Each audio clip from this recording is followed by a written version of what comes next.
Micky, and Micky is a very inspiring person that I know, and I wanted her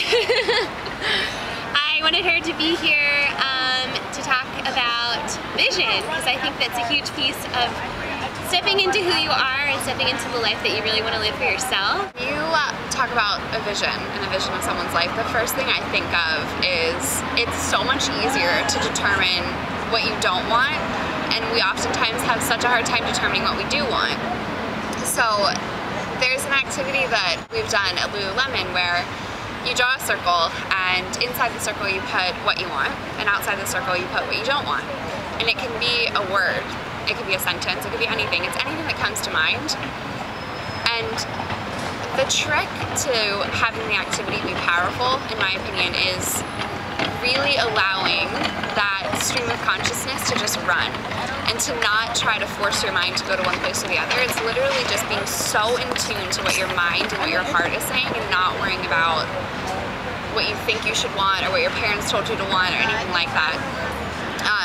And so then what you do is you take whatever comes up for you in that activity and you kind of fine-tune it into larger categories, like your personal life, your career, your health, anything like that, any of those like big encompassing topics.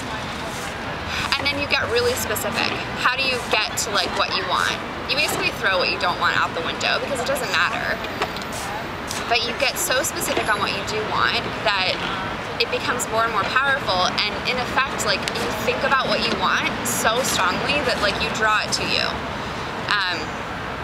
And honestly, like, if you don't believe in that, like, as a person, I think that it becomes very difficult to see yourself succeeding, because in order to have something meaningful, you really have to be so focused on it that any of the obstacles just kind of melt away. And it's funny because when you want something really bad, like, you get real crafty. Like, you figure out ways to get it, and you're like, well, shit, I'm broke, but like, I want to go to Paris. And all of a sudden, like, all these doors open. Like, well, I could teach, or I could marry a Frenchman. Like, and honestly, anything. You get really crafty. And it's maintaining that excitement and that possibility throughout your whole life, basically. And I make it sound a lot easier than it is, but you have to accept that it's not going to be just you that gets you there. You really have to get that. Because when you try to do it alone, like, inevitably you will stumble, you might fail, and then your ego has this great way of tricking you into thinking it was all your fault. So my first step when I decide that I want something is I share it with somebody, and then tap into all the resources that you have, like your friends, your family, whoever it is. Like, you have so many untapped resources in your life, you probably don't even realize. And like, we can use you as an example. Like, you decided that you wanted to do this, like, you wanted to have these great kind of like informative, like inspirational videos, and you had like a whole plethora of people at your doorstep waiting to be on camera. And it's not like you had to like sit and find them, like, they were just there because you opened your heart up, you became vulnerable.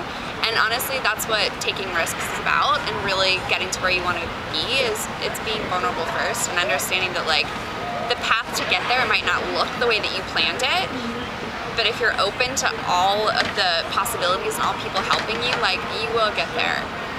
It's just so great, like you said, to have so many people just surrounding you and willing to support you. And when you're vulnerable and you open yourself up, you're amazed by the people around you that want to support you and want to be there for you. And you're one of those people for me, and I appreciate it. So thank you so much for doing this for me. You're welcome. I always have your back. Yeah, girl.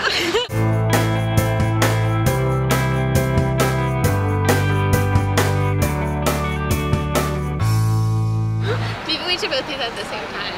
We're in Union Square? Yeah. That's gonna sound so bland. Okay. 1, 2, 3. We're in Union Square! Oh, I don't know how silly this looks with me just like sitting with you. I love it. I think that's great.